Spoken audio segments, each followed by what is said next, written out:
Hello, listeners. My name is Victor Zhang, your host and founder of the Monkey Business Podcast. Today here, I'm again at Harvard University, where I have the pleasure of speaking with Spencer and Reece here.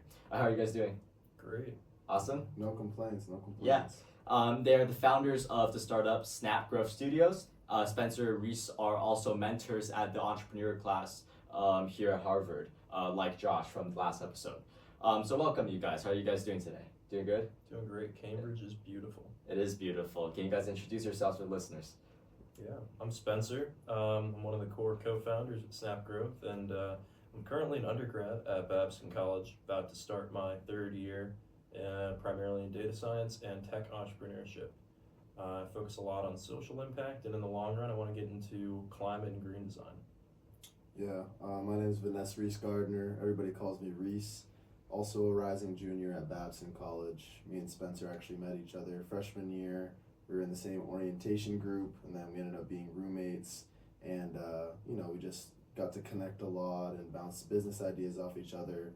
And that's kind of what led us to forming Snap Growth Studios. Mm-hmm. That was one of the key factors, just always talking about AI, the potentials, the opportunities, and identifying this next wave of business. And then, from there, kind of just jumping at the opportunity, and from there it's just been growth and good vibes. Yeah, that sounds amazing. So today we're going to talk about the startup you guys have, Snap Growth, and then move into your personal journeys as entrepreneurs, and get both your opinions on some entrepreneurial ideas and concepts. That sounds good? Sounds good. Awesome. All right, let's start with Snap Growth Studios then, that you two have founded along with a few other co-founders, if I'm not wrong. So on LinkedIn, you describe your startup as a dynamic growth consulting firm helping small businesses thrive through AI implementation and tailored solutions in the digital age. Could either of you tell us more about Snap Growth then? Yeah, so our most recent development and business value prop has been to prep businesses to be self-reliant in the current landscape. Obviously, there's a rapid rate of growth in artificial intelligence and machine learning, and a rapid adoption by the public, and it being in the public eye, being used in a lot of daily use cases. Mm-hmm. So we've been seeing a lot of both small and medium-sized businesses, aging business owners, and minority communities that need to learn the basics of AI, kind of data and computational thinking, and then of course just implementing solutions and being more technical, understanding the background. Because if you don't have that background understanding, it is very hard to keep up with and not be emotionally overwhelmed in this space right now. So you guys are just trying to get these small businesses in majority minority communities to get them on the wave of AI that all these big corporations are hopping on. Yeah. I mean, Reece can talk about kind of how the gap is growing. I mean, the numbers are just staggering. You can see it working around you. Yeah. So for me, I'm a black man from Maine, the whitest state in America. So I've been through a lot of direct racism, systemic racism, and I bring that perspective to Snap Growth Studios because a lot of people that are the same skin color as me have been through similar things, and we're at a point right now where the whole AI inflection point is literally upon us with ChatGPT coming out, getting the most amount of users in the shortest amount of time period, and internet history, and just every single day new tools coming out. Layoffs are happening in mass. So right now, me and Spencer actually just got a chance to present at an innovation conference in Las Vegas. Oh. And I was doing some research, on the wealth gap. And in 2015 in Boston, the average net worth of a white family was around $250,000, and for black families, it was $8. Wow, that is a huge gap. Yeah. So just kind of taking that into account and realizing the current state of where we're at, especially with the whole, baby boomers about to go out of business and transfer that wealth. It's going to be the largest wealth transfer in history. That combined with the whole AI inflection point is going to create this whole new age of disruption, like a whole new age of business that we haven't seen before, and that, to be completely honest, we can't even predict fully. Like, we don't know how it's going to affect all the separate industries, because it's gonna be everywhere in places that we can't even see. So what we're trying to do is just harness the most applicable practical use cases right now, the foundational knowledge around how it actually works, instead of it being this huge black box that people kind of look at ChatGPT as this magical being that they don't understand, kind of breaking it down level by level for those small businesses and those minority communities, so that in the future, 2, 3, 5 years down the line, when we're in a very AI-centric workforce, they have the knowledge, they have the use applications, so that they can implement it for themselves. So. I've heard of somewhere where people say it's not AI that's replacing jobs, it's people with AI that's replacing people without AI. Exactly. So I think what you guys are doing is perfectly just supporting this, right? You're making people know how to use AI and engage with AI, and basically so they don't get pushed away by this wave of AI coming into the workflow. Yeah, I mean, that sounds really amazing. So what inspired you to just come up with this business idea? Which one of you came up with the initial idea, or was it someone else?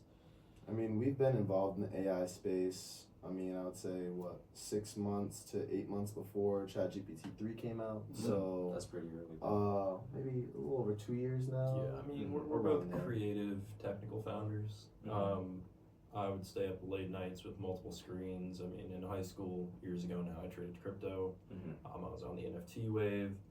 So I've always had my eye on tech. I've always been a big reader, big YouTube fan, big Twitter fan, right? Yeah. And it came on my radar pretty early, relative to some people, right? I think for my age, I was early to the game.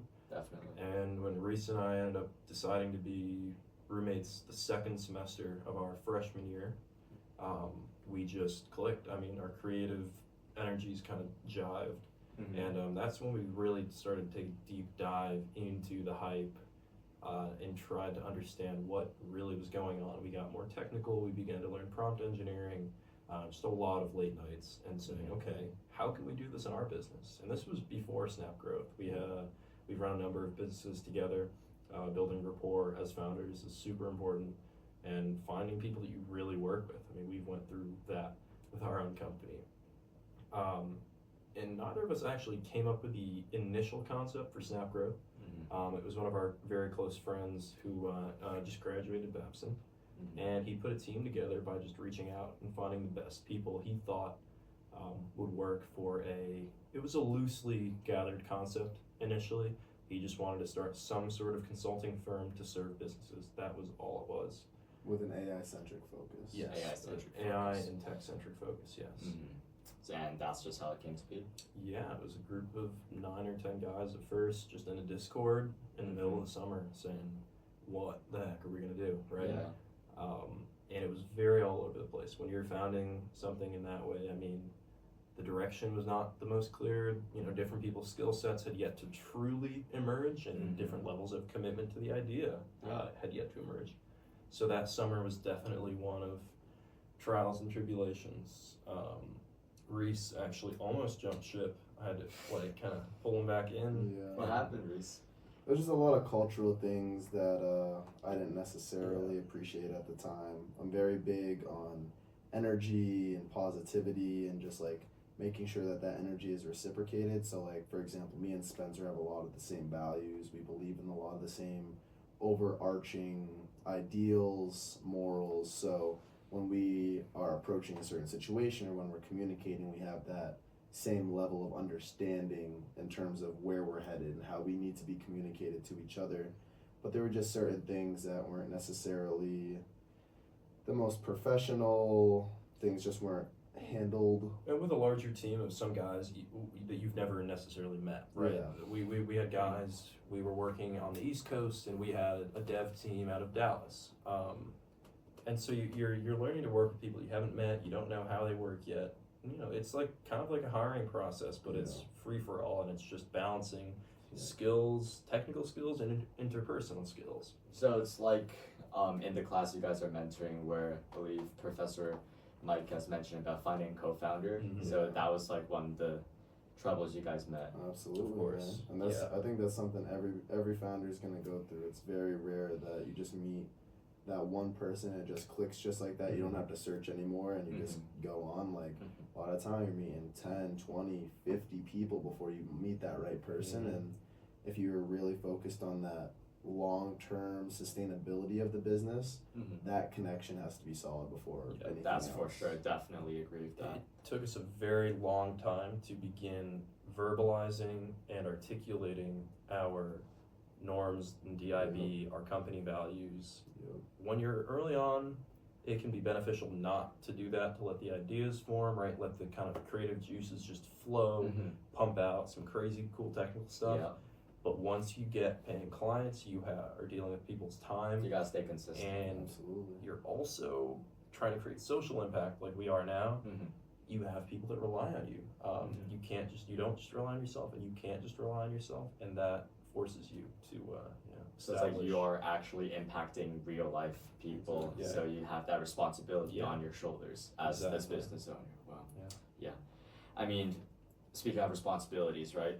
What are some like challenges that you guys have met that maybe challenge your responsibilities as startup founders for the business? I can take that. I would say we have our certain specialties that we came into the team with. For example, the reason why I was able to, be a guest lecturer at Harvard at 19 and go to these innovation conferences and just network a lot and kind of put myself out there was through generative AI, text-to-image art, product design, things of that nature, just because, as Spencer said, I'm a very creative person. We're both very creative. So when I saw DALL-E 2 originally come out, and I was like, wow, I can literally prompt something within 30 seconds, I can get 4 images, a light bulb just kind of went off in my head, and I think that was the moment for me where I was like, this is game-changing. It is. So that's where I put a lot of my time, right? And I was just like prompting, getting art, and I did a whole internship, generative AI, like a little bit of web development as well, for the AI professor who's actually heading the AI charge over at Babson College where we attend now. But when we got into the team, I didn't necessarily have all of the skills on the hard technical skills, like the coding and developing things and doing just vocabulary. Vocabulary is a lot. Huge thing. Context switching with a team that has more experience than Exactly, you, in different industries, it can be huge. Yeah. So I would just say as a founder, you have to wear a lot of hats always. And there are just certain hats that don't fit as well as others, and to kind of go through that process and literally sit in front of a screen for a week at a time, and you're just like, how the fuck do I do this? I don't know if I'm supposed to swear, but I don't know how to do this. And just kind of going through, and then realizing at the end of the day, like, you really do need to specialize and like grow your skill set and upskill. But especially when it's time to execute, you need the people that have the most experience within that specific department to do those things. So kind of just like getting over that, because a lot of time, like sometimes you'll be working on something and it gets hard and you want to kind of pass it off. Yeah. But if you're the best person to do that job, you should finish that job. So just knowing your role as a founder. Exactly. And something I'd iterate in there as well, though, is that's a perspective that we've only really gotten to come to terms with in more recent months, and more so in this year. In the first year of the business, I think a problem that I hear from so many people who either want to be founders or are founders who aren't finding their stride yet is they aren't taking a leap. None of that we just talked about comes before the leap. The first thing comes with making the leap. There will be times that you will promise a client that you can do something, but you may not have learned that yet. And it may be beneficial for you to somewhat say you can do it and go and learn that and then do that deliverable. Even if you fall on your face 8 times in there, as long as you don't do dishonest business and you try to do your best, take the leap, take a jump, take a risk. When you're young especially, go for it. We were 18, 19, staring at a computer screen, wondering, should we be doing some sort of finance internship this summer, right? Why are we sitting on Discord doing all this stuff? We don't know where this is going to go. We're not even making any money right now. It's very hard to stick to the grind when you don't see it all right in front of you, but it does pay off. I know it's kind of like what everyone says, right? But if you do a number of things just right, particularly surround yourself with people that are giving you energy the same way you're giving them energy, That is the biggest thing. And put in the time yourself. Do what you say. And take Walk risks. the talk, right? And take risks. Take risks and then do what you're going to say. Those Yep. two, those go together. If you don't do what you're going to say while taking risks, you will hurt your reputation. Yep. You will have a longer path. It's Mhm. okay to do. You'll just fall on your face a little more. Falling on your face is good for learning, though. Mhm. Josh those would are- definitely agree with that. Those are some I of the bigger think learnings. Yeah, Josh is one Most of the all biggest. Babson students would probably agree with that, right? Yeah, That's what yeah. they teach us. That's what Josh's they teach us. entire philosophy is to move fast and fall on your face fast. Definitely He learned does that. not care. Mm-hmm. We're a little bit more selective now, but that's just because we have a bigger team and there's more mouths to feed, more opinions, Considerate more opinions, opinions to go yeah. around. Yeah.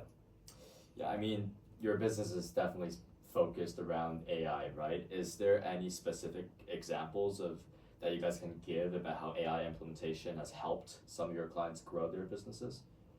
Yeah, I mean, we work in a number of different industries currently. One of our biggest issues recently has been trying to niche down. But I'd say some of our most successful would probably be. Could do the product, like the UI that you did. Yeah. I think we worked with a client.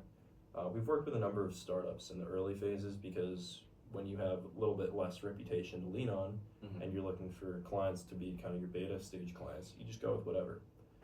So we were building an app for kind of an Uber, Amazon laundry delivery service. Mm-hmm. And I managed to work with our dev team to essentially build out in under 3 months, less than that really. That included the whole consulting window. That's Like the front end of the UI. Uh-huh.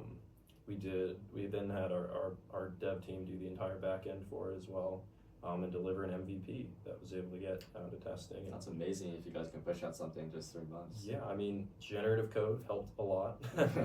Generative wireframing helped speed up the process. There was a lot of tweaking, a lot of fine tuning that had to be done, especially because that was one of our first big technically challenging deliverables to happen during the school year. So that was very So you had interesting a to class on balance. top of that as well. Yeah, but Ooh. for a startup with a very small budget to be able to go that fast, through also business model development, because there was also a social impact side to that one and a tokenization system to create a drip economy Mm-hmm. to where lower income people would have access to it Mm-hmm. off rip rather than it being a very luxury experience only at the start. And to integrate all of that and have such a complex business concept be fleshed out super early on, and get a minimum viable product out the door like Yeah. that, they were very happy. And we ended up being able to connect them with a number of laundromat owners as well in Mass. So That's amazing. That's definitely a big success for you guys at the early stage of the business. Absolutely. Well, what are your future plans for the startup, if you guys don't mind sharing, like the outlines for future growth or what you imagine the business to be in a couple of years? Well, I think the biggest thing to clarify first is that we have ambitions in kind of two sectors. Yeah. So initially we talked about following somewhat of the OpenAI model. I know they're not the best model to follow anymore with how it's kind of fallen apart. But we do have big dreams of pursuing both the social impact nonprofit side and having obviously the joint fiduciary of our profit side, right?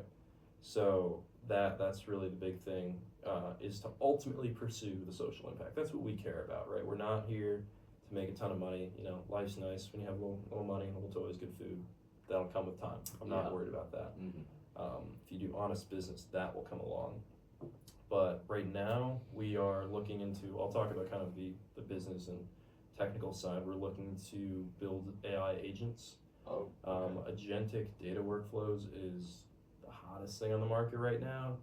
And it's really the first time we're getting very, very close to real AI, artificial intelligence. And when that was initially defined in the 70s and 80s, it was defined as an intelligence that operates on a computer or machine that is as intelligent and able to function like a human. Mm-hmm.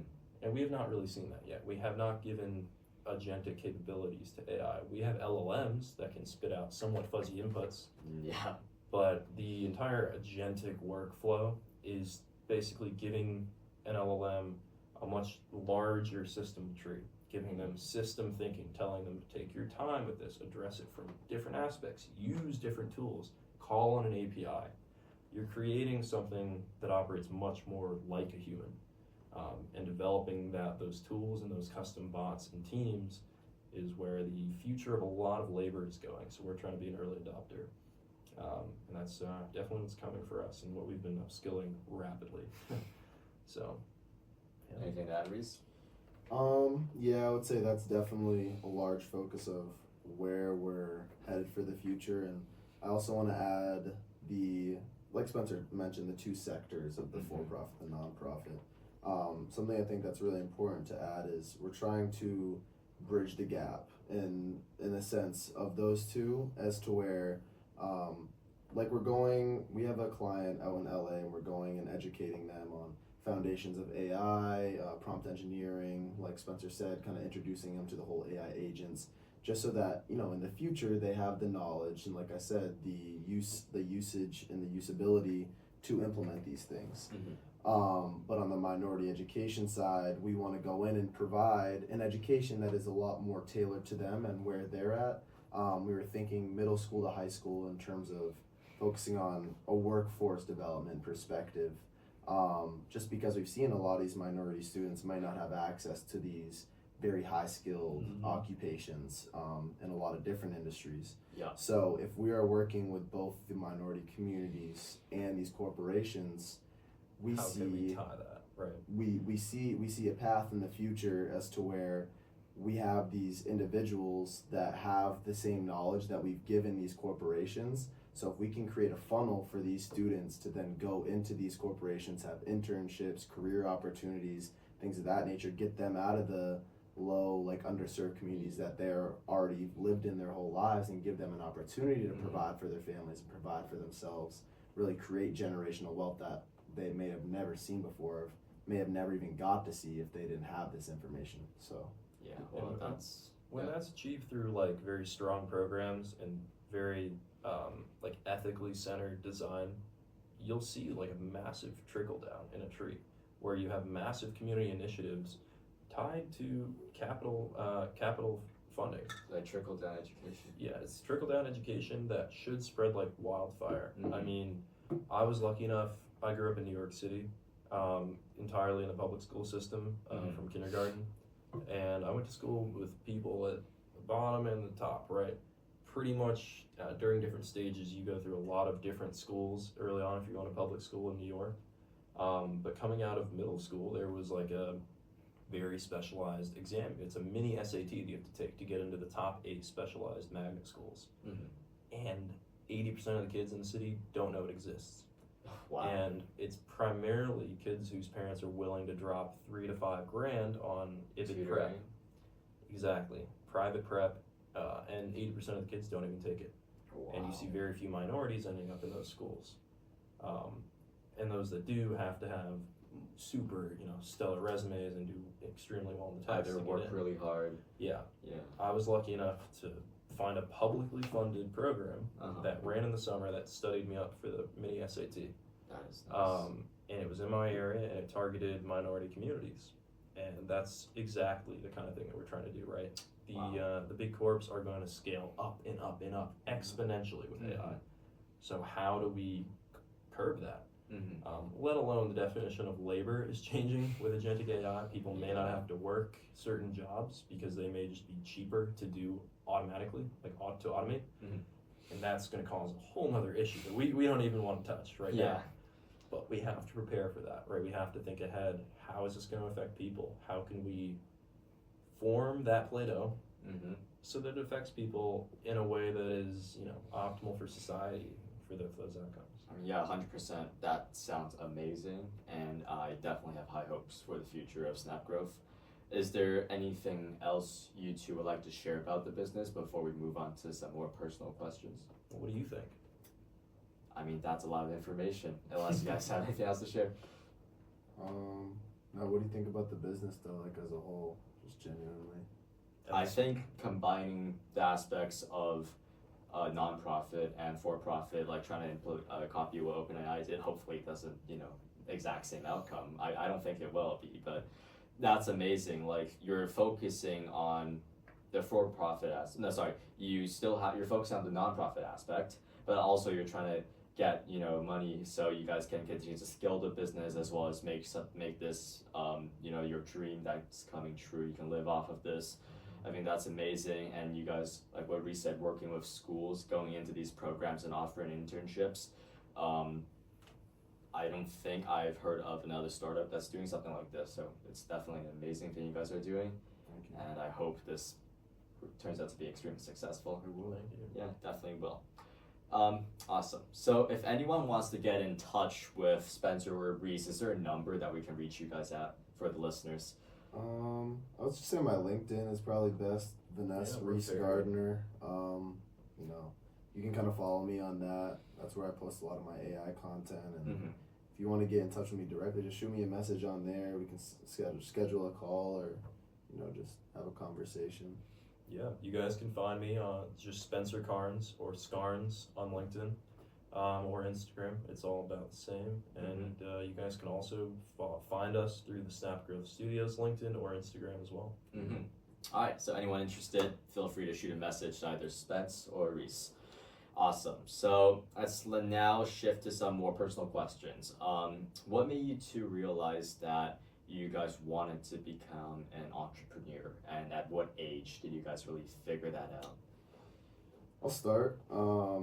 So for me, I've always had very motivating parents, and they've always told me anything I want to do, that you can do it. And being a young kid, and that's a lot of what you're hearing, you start to believe that more and more. So I started to believe it. And so when I was around 8 years old, I was really into rainbow loom bracelets. And my mom was working at the Crohn's and Colitis Foundation, doing like event management, fundraising, things of that nature. And she would have walks. And so I was like, hey mom, what if I came out, brought my bracelets, did some that were like Crohn's and Colitis colors. I'll donate half the proceeds and I can take the other half and just like keep running the business, get more stuff, go get some candy, whatever it may be. And then from there, like, I just remember sitting on the couch one night and it was this little like, we were on eBay and there's this little like felt like jewelry holder and it was probably $14 that we ordered, and I was just so excited for it to come in. And like, I think that moment was probably like the moment when I knew it was just like, this is what I like to do, this is what I love to do. So you had that like one defining moment for you. you. And then after that, my friends were selling Supreme sneakers, so I hopped on that wave, made some money, started curating and upcycling vintage clothing, and just I've worked for myself and I've worked for somebody else. I take working for myself every day of the week, just being able to control your time, your energy, your emotions, the people you surround yourself with. There's just so much benefit that I get personally. And even if I have negative $200 in my bank account, like, I still enjoy the life that I live now. And I think that's 100% why a lot of more people are hopping on the becoming an entrepreneurial path. What about you, Spencer? I don't know if there was such an early defining moment for me. Growing up, I was, very like a Lego type kid. Tinkered a lot. I was a little bit of an entrepreneurial gremlin, maybe without knowing it as a kid. Started with, I used to blow up my face real red as I could, and kids would pay me to do it because they thought it looked funny. Okay. That was really young. And then I think the first big moneymaker was definitely reselling shoes in the Hypebeast era. That was huge. In New York City, Nike made it so easy when I was a kid. You could just go and get the drop. You didn't have to bot your way to it. But when bots were still doable, I was doing bots as well. And also reselling Fortnite mobile codes was a massive cash cow. When that first came out, Fortnite mobile made me a very nice bag. Oh yeah? But I was a little bit more of an engineer, a little bit more of a physics nerd. Played basketball and stuff. I didn't really figure out that I liked building until I kind of got really hyped about Web3. My junior year of high school, crypto came about. COVID was hitting, which meant that more free time, competitive basketball was taken away. That stripped all of the structure out of my life. Right? Oh. I played rugby and competitive basketball my entire life. And all of a sudden it was like, oh, you're done with class at noon. Well, what are you doing? And there's nothing to do. You can't necessarily go hang out with your friends. So yeah, that kind of forced me to find a path a little bit. And I just really like both building and making money and talking to people. Mm-hmm. So entrepreneurship was just a good way. So It's a junior very year good for outlet. you was about the time.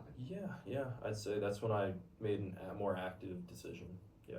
And Reese, what time was when you had the bracelet thing? I was 8 years old. 8 years old. Yeah. Wow, that is definitely Out of the womb. Yeah. born entrepreneur. Yeah, I think I might have that's right. known after my first job, though, working for someone else, kind of long It's hours. not the sweating. thing. Yeah. Not Yeah. the thing. Yeah. Yeah. That, I mean, I had a similar realization as well. Started at like Mhm. 14 in a medical office, thinking, oh, maybe I'll try being a doctor. Oh, yeah. My mom was like, hey, consider it. Mm-hmm. And I didn't mind working there, and I learned a lot. But eventually, you get tired of it. Yeah, you move on. Yeah, that's for Find sure. what you want. Would you say you would have played like competitive basketball then if COVID didn't hit? Depends. I don't know what would have happened. Me and Reese both played varsity basketball in high school, in different areas. But I loved it. I'm a competitor to this day. We Yeah. That's our like main stress outlet. I try to murk him. I try to kill him and prevent him from beating me. I really did, like last week, bro. Yeah. I got a big ass bruise on my back. Yeah, no. Took my legs out because I was Oh. dogging him. Yeah. Really? Yeah. We don't mess around. It's a great stress outlet though, especially after a long week. Okay. Just get out there, get your adrenaline going. Mm-hmm. If we're on the same team, whole wreck's getting cooked. Yeah. Oh. Um, okay. Yeah, no, but I don't know. I don't know what would have happened, to be honest. Yeah. We would have seen. I might have stayed on the engineering path. I don't know. Yeah, it's all for guesses now. Mhm. Then, what would you say your most successful venture before Snap Growth was? I mean, in terms of how you value and Success, right? measure Yeah, Josh was success. talking about that too. Talking It's about money. interesting. He's talking about impact. Yeah, so he financially, was mentioning impact, about joy. like the lessons you learned, how much you learned from, because Okay. what he said was his most successful business was actually the one that put him back to work, where he lost all his money. But that's the business where he learned the most from. Mhm. So it could either be one that you guys learned the most from, or made the most, bag out of. I think we've learned the most from Snap Growth. We've learned so much in the past year and a half as actual founders. Yeah. But in my mind, I've Mhm. had the most joy as well as networking and creative outlet with our last venture that Reese actually founded kind of as a sole proprietor Mm-hmm. called Urgent Revolution. Urgent Revolution. Urgent Revolution. It's still active. It's definitely on the back burner. Mm-hmm. But it's just a great creative outlet. It's a vintage resale and then custom upcycling. And the original goal there is sustainable, top to bottom, sustainable creative fashion in a way that's accessible to the masses, that they can kind of build and iterate upon. Mm-hmm. And it's still a fuzzy concept in terms of execution and investment. We're getting there. But yeah, I don't know. What do you think, Reese? Yeah, I mean, I've learned a lot from all my ventures that I've been a part of, even from, we have a class called Foundations in Management and Entrepreneurship, and it's kind of like a mock business. They give you $3,000 and Mhm. you go and you start something, you identify a problem, you come up with a solution for it, Mm-hmm. then you form teams around that. You get venture pitches and everything, yeah. and pitches Yeah. get eliminated, Yeah. and they get shrunk down. So there was They a take lot you- of yeah. learning, because that was my first real step into entrepreneurship, like formal education, and Mm-hmm. like there was the whole entrepreneurship side, and then there was the organizational behavior side. Mhm. And the OB stuff was like a lot of things that people just thought were common sense, like treat each other with respect, a lot Mhm. of communication tactics.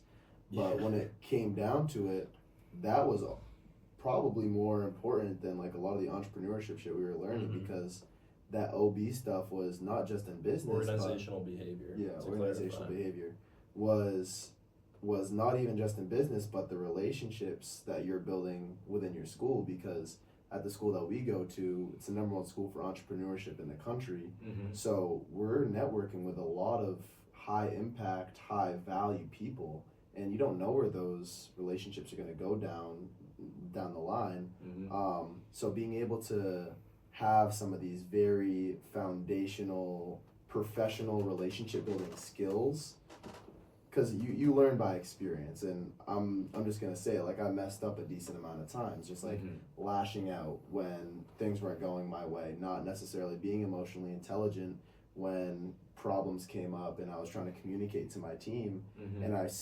clearly saw that degrade a lot of the culture, the value, the motivation. So lessons like that have really brought me to where I am today. But I would agree with Spencer in terms of the most joy I've got out was probably Urgent Revolution.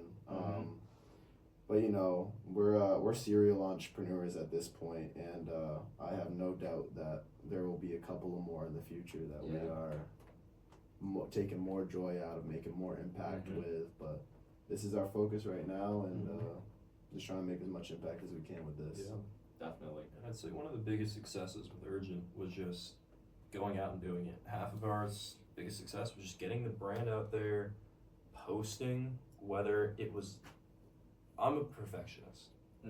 Reece is not. There's learning there. And for both sides too, right? You can definitely be mindful. I think mindfulness is kind of that happy area between perfectionism and pure flow state. Yeah, and they're both extremely important. And when you find that mindfulness, that's when you're in like positive flow. Yeah. And that's what we did. I mean, we were doing pop-ups, online shop, e-commerce, social media, fashion shows, just pumping on all cylinders. And that was our first team, really, where we ran and managed a team. Kudos to Reece for just taking on that dive, right? We kind of met up in the summer, and he asked me to come on, and I said, okay, but if we're doing this, let's make it a real business. Like, we're doing it. It was a personal brand with a couple heads on, somewhat inconsistent communication, a lot of creative juice coming from him. And I said, let's bring the organizational juice, let's cook up. And this summer we got our first retail space. First retail space that summer. Is that still open, or? No, it was a seasonal kiosk in the Cape Cod Mall. But met us a lot. The community loved it. Yeah, it was very fun. Yeah, that was probably the most financially successful that I've been in any of my ventures, to be honest. Yeah. Then if it was like really financially successful, why do you guys switch to, you know, the next thing, Snapgrowth? So that was during the summer when we didn't necessarily have all the responsibilities of school and a lot of the other things, but at the same time as this was really coming up, I was also doing like my AI internship in the background, just because at a business school, these internships are so highly praised upon. Like everybody feels like they need an internship. So when I was approached with one that was right up my alley, I was like, absolutely, you know what I mean? So I was doing that while still doing Urgent Revolution, while doing the Harvard program, while having interns on. It was a lot. But as I got back to school and as I started to like realize the amount of scale that was possible in a short time period, Snap kind of just outweighed the benefits of Revolution. And not to say that Revolution is stopped no matter what, just because like I know where my passions lie with, you know, we're both very big just like almost climate savers in a way. Like we realize that if we don't change something now, within the next couple 100 years there will be no now. Definitely. And so we're trying to do everything we can. He's more on the green design, but there's companies like Sycora out in LA that are doing fully regenerative textiles, where they're taking clothes that would essentially be dumped into landfills, putting them through a whole like molecular regeneration process and producing like brand new garments, creating like a whole circular ecosystem that can, you know, be kept up for hundreds and hundreds of years, and you don't necessarily need to use these raw products anymore. Dumping, you know, the stat that I read was every second of the day a truckload of clothing is either dumped into a landfill or incinerated. So every second, truckload. So to put it concisely, the passion is like the biggest thing there, right? The impact. And when you're reselling vintage and upcycling, you're having a degree of impact, specifically with the Urgent Revolution brand, right? We're reaching a lot of people through the media, through awareness, through our campaigns. but we also really want to have a more tangible impact. And scale of impact as well. Economies of Snap scale growth is huge. was the perfect opportunity for that It's for you a guys. great opportunity to build inroads Uh-huh. and use the tech. I mean, there are crossovers. I'm sure you guys know about Roblox and fashion having a massive crossover. I mean, we're going to educate a fashion company Yeah. in 2 weeks. Within you know what I oh, mean? wow. So, that's like, our That's client awesome. in LA is entirely in fashion. And we've had other clients that are in fashion. We're on our third kind of goods retail related client now. And the biggest thing with Revolution was it just isn't the right time focus wise. We want to be able to put a focus on that top to bottom sustainability. We want to go to serious investors and go to VCs and literally get manufacturers space to really stick to executing our original mission, right? It's not like we could have totally kept, as you said, right? It was cash flowing great. And the cash flow was just not the main focus for us. And especially when Snap Growth started cash flowing, we did them somewhat simultaneously. When it was cash flowing enough, we realized one, we can't manage both of them at the same time and put in enough effort. We just couldn't. You get stretched too thin. And we would rather come back to Revolution with a much larger sum of money and truly attack that mission, go after it with 100%. Once you guys have the resources. When we have the resources, maybe a little more knowledge, networking, structure, and maybe that whenever that wave is ready. Right now, it is abundantly clear that we're on this wave and that we need to be on this wave. Would you say you're spending your focus in like a 80-20 split, 90-10? It's about 95-5 right now. 95-5. Okay. That's how it has. But it's to be. definitely not in the trash bin just yet. absolutely I not. mean, it'll never be in the trash bin. It could be 99 and 1, and you just keep what We're you still need to gonna go to make keep that the impact. brand going. We still will make that impact. Keep the business model flowing, and that's what we're doing right now. We still do pop-up shops. I mean, we did a pop-up in Washington Square Park in May. That was massive. Went great. Got a ton of exposure in New York City, which we had never done before. Yeah. So it's still there. It's just you get tired of doing something when you know that you're not necessarily having as much of an impact as you could be having. Especially when it's very physically taxing, like carrying around I can imagine. hundreds of pounds of clothes and racks and signs and manual hand sewing. It's a great creative outlet, but it's a lot. And when you're trying to do multiple things, in terms of scale, you have Revolution over here where almost everything is physically manual, and then you have Snap over here where you can do basically everything from your laptop anywhere in the world. Yeah, we got to go abroad this summer as 20-year-olds running our own business, which was awesome. Where did you guys go? Greece. Yeah. Oh, Greece. Spent about a month in Greece. Closed the deal in Greece. Yeah. Good. Felt very good. Definitely felt very good. Yeah. That freedom. And that freedom allows you to then chase more perspective, to just talk to as many people as you can. In Europe, they have a lot less prejudice than they do here. You talk to anyone and get perspectives from them, and it's very chill. Well, yeah, that sounds amazing. Yes, sir.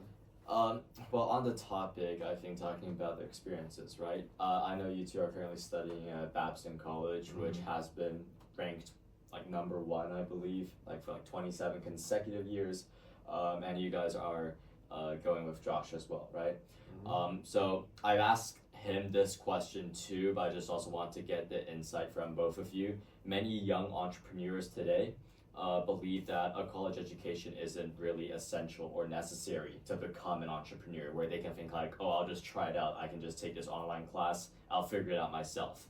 As someone who, you guys have been entrepreneurs before going into Babson, and someone who's studying at Babson now, what would you guys think? What's your take on this? I think it depends on the school you're going to and your direction before going into school. Because if you're an entrepreneur and you want to start your own business, I don't see a huge reason to go to a state school or a very large unspecified school with a lot of different offerings and kind of just get like a very general degree. Like you could go and you can get a business degree, but at the same time it's just like, you're right, like you can learn a lot of that knowledge now outside of college, but for us, I feel like we go to a very specialized school. And at times, I think I get more value out of the networking aspect out of my school than I even do the traditional formal education. Because I learn a lot by experience, by meeting people, by having conversations, and just by being at Babson, I've been able to eat lunch with 7-figure entrepreneurs that are only 20 years old. Wow. Going to MIT events, Harvard events, like getting invited out to different places. It's just flown across the country. Literally, like if you have your expertise, I mean, people support it wholeheartedly. But yeah, I would say that Babson is a very, very unusual and unique school. In that it is nowhere near a traditional institution. Not even close. Some of the more technical education that you might be looking for may not be there currently. We've been pushing a massive amount of technical automation, AI, ML education that's coming very soon. Lots of investment. But in terms of more traditional stuff, you either want that really bad, you want it, or you shouldn't commit to that. I know friends, I mean, with going to high school with some of these guys, I mean, I got into a number of Ivies, so did they, but I knew, I just got the feeling. It was like, this school just clicks with whatever's bubbling under here. Yeah. I mean, I don't know. I toured Cornell and it just didn't feel right. Didn't feel right. And then even with that acceptance letter, it was like, all right, if they're gonna pay me well to go to Babson, and compared to how much I'm gonna pay to get a traditional education that I'm not 100% about, I'll take. So you were choosing between Cornell and Babson? No, not exactly. No, I very early on decided Cornell was not what I wanted. Was not the thing. But I did get into it as a kind of a safety Ivy. Not that that's a thing, but it was like, okay, if I don't get into Babson, I'll be okay. Go into Cornell as the second choice. For business. Well, I think if you, just looking at acceptance rate, not talking about anything else, if you can go into Cornell, you can probably get into Babson. Yeah. But that's just purely on the acceptance rate, of course. I'm pretty sure those two universities probably look for entirely different types of people, right? Something I've realized, I mean, I had friends who better GPAs than me, not getting to Babson, who got into Dyson, who got into Columbia, Yale, and they didn't get to Babson. But for different people. They're just not the entrepreneurs that Babson's looking for, right? And I think Babson also looks for standout character. And people that are actually going to make a change. And people that have taken the leap. A lot of kids at Babson at some point in high school just took a jump and they sent it into something. If you don't they wrote about that. If you didn't really have a story to tell about something you've created, I feel like your chances of getting into Babson are very, very low. It's almost everybody you talk to is either doing something or has done something and is working towards the next one. Exactly. And it might be somebody who's done something I don't necessarily know what I want to do now, but here's why I'm here type thing. So but to go back to your original question, is a college education necessary to be an entrepreneur? No, not at all. Just jump. That's the only thing that's necessary. If you start at 16, you will be just fine by 20. You will learn so much. The only thing is, if you're not going to go to college, move fast, move with agility, and don't be afraid to fail.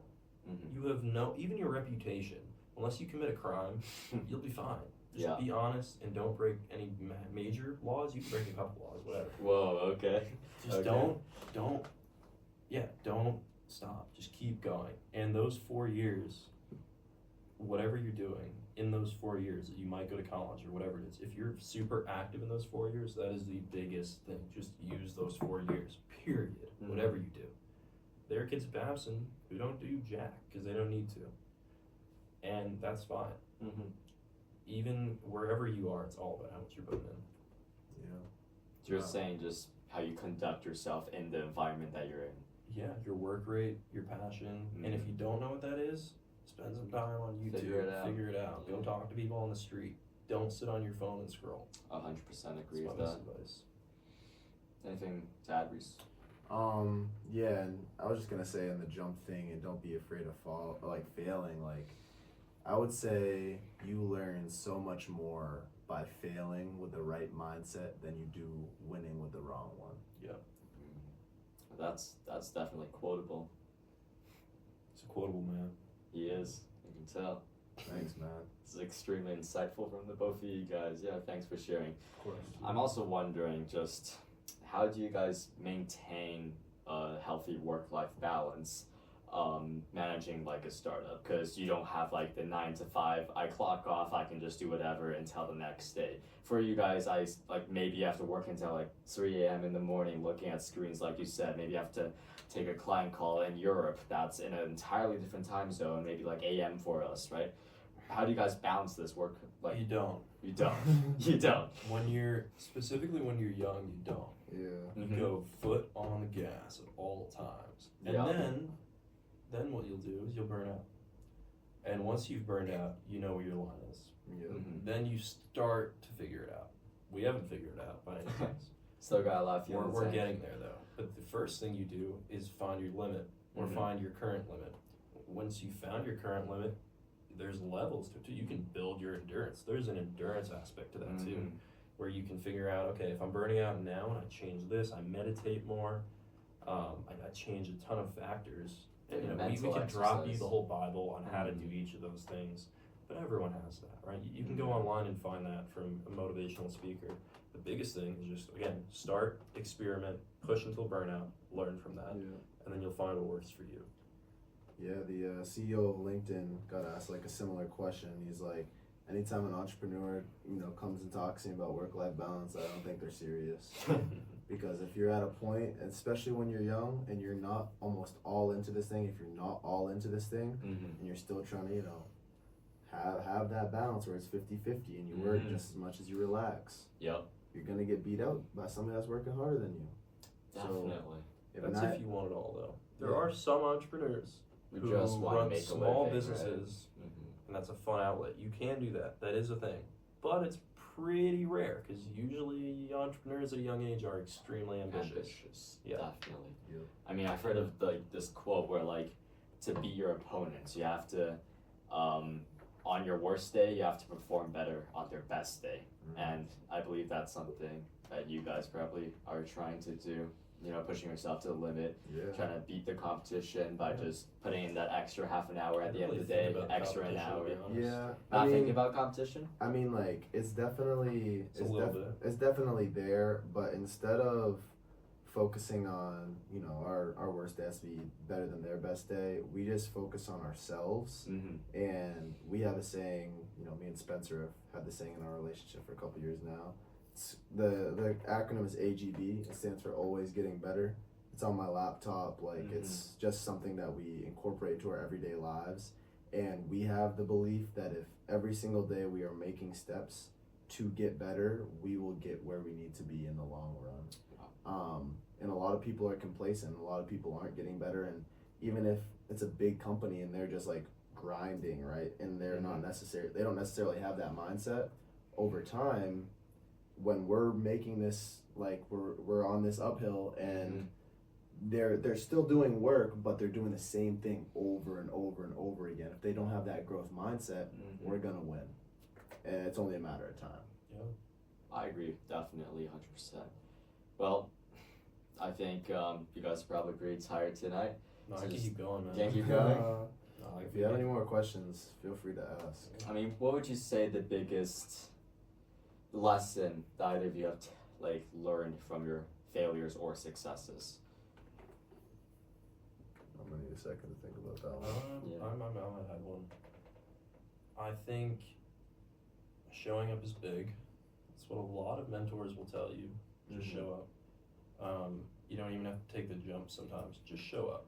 Just be show there. up. Just be there. Mhm. Maybe you're afraid to jump right now. That's okay. Just show up. Like You don't even exposure have to say a therapy, word. right? Yeah, literally just expose a little bit of yourself. Mm-hmm. Not like that, but just give a sliver of hope to someone, and if you're in the right place at the right time, someone might help you with that. A quote I like is that I forget who said it. I don't think it's Hormozy, but I'm stealing it now. It's mine. If you show up every day, and you may get lucky 1 in 10 days. You just show up every day for 1,000 days, you're gonna get lucky and 100 of those days are going to be good days. And each good day is just going to add on to that. Mm-hmm. So all you got to do is show up. It's all you have to do, and you'll learn by showing up. Even if you show up late, or you show up tired and you fall asleep, someone will yell at you. You'll learn how to do that, right? You'll get better. Consistently showing up. Consistency is the biggest thing in everything you do. Everything you do. Would you say that a side of self-discipline would have to come support that consistency? Would that be important? Yeah. But everyone has their own path to discipline, I think. Discipline comes with just deciding. Discipline is not necessarily something you can be mindful about when you're first learning discipline, unless it's taught into you through the military or something. It's something that you have to begin, at some point you have to just decide that you want, like internally. I want to change. Right? Yeah, and a lot of the time discipline won't come without a passion for something. You'll find that you can't be disciplined unless you care. Yeah. Right? Like if I don't care, I'm not going to be So disciplined. discipline and passion works hand in hand. Yeah, exactly. Like, I mean, I could easily be like Mr. Olympia, but I don't really care. Straight up, right?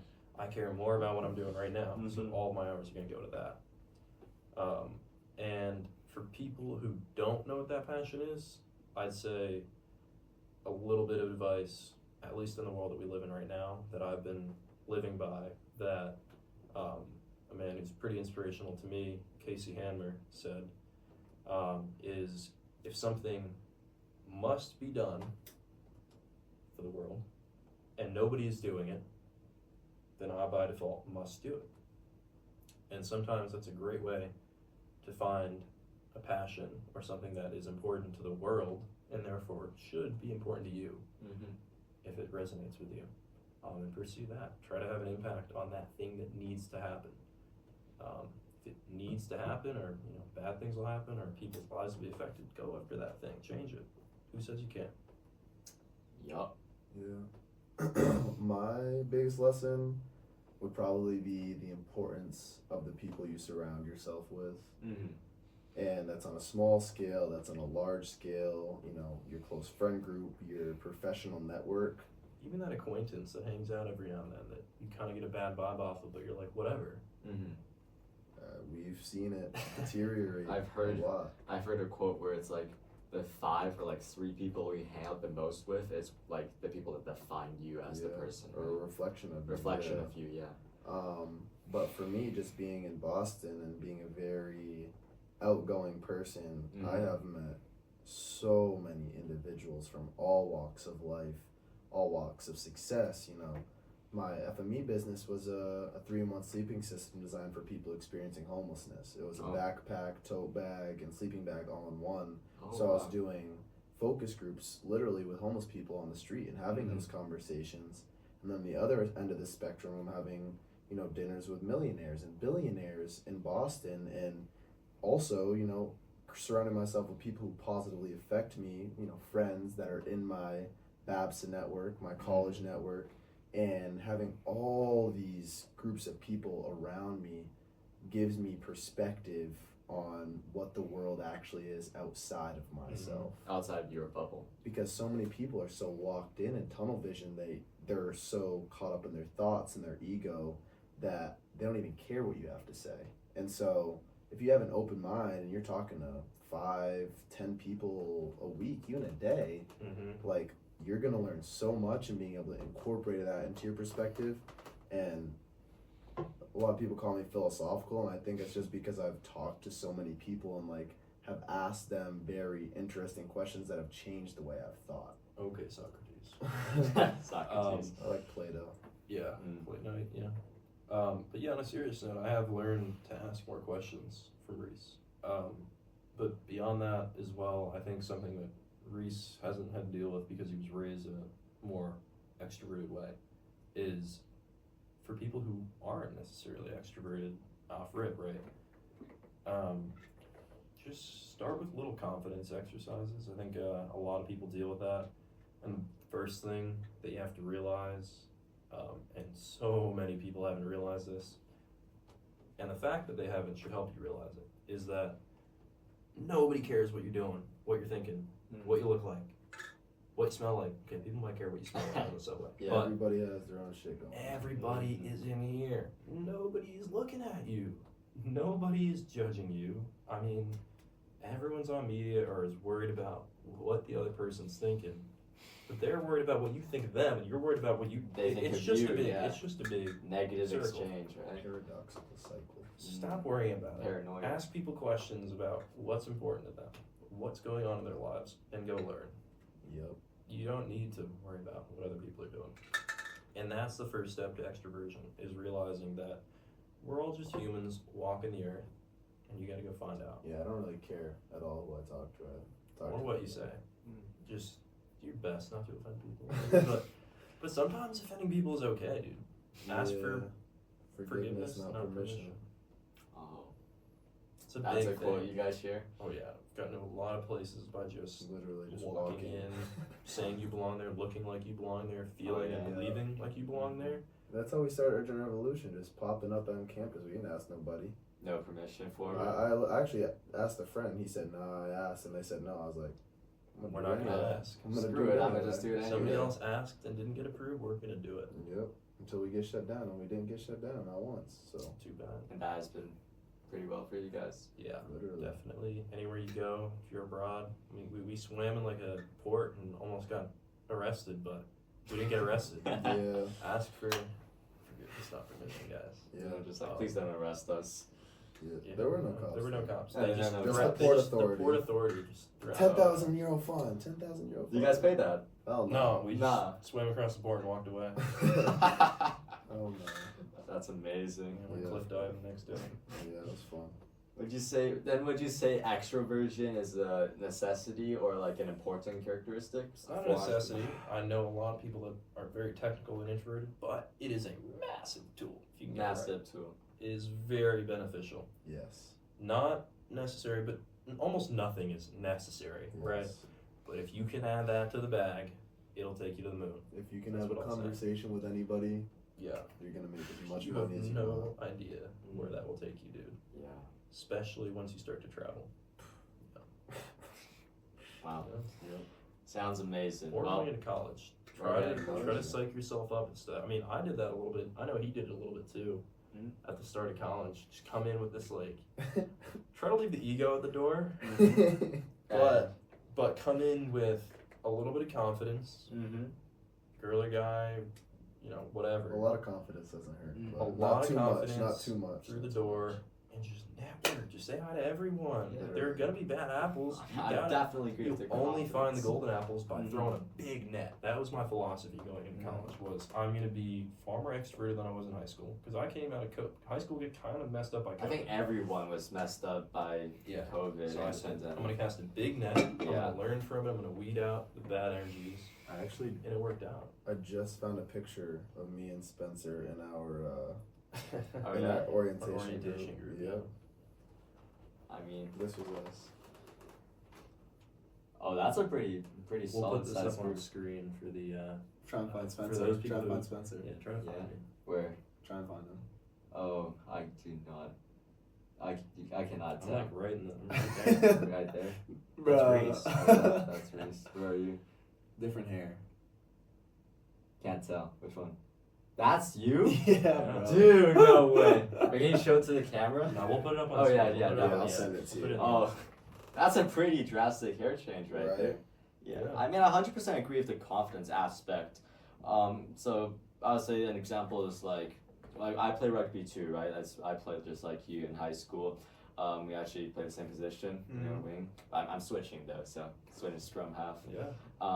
One of my mates in the team, who's also just a good friend to me outside of the sport, he tells me that he's also not the biggest guy, but he's pretty strong, but he's not the biggest guy on the field. So what he tells me is on that field, on that rugby field, when the whistle blows, the game starts, kickoff, right?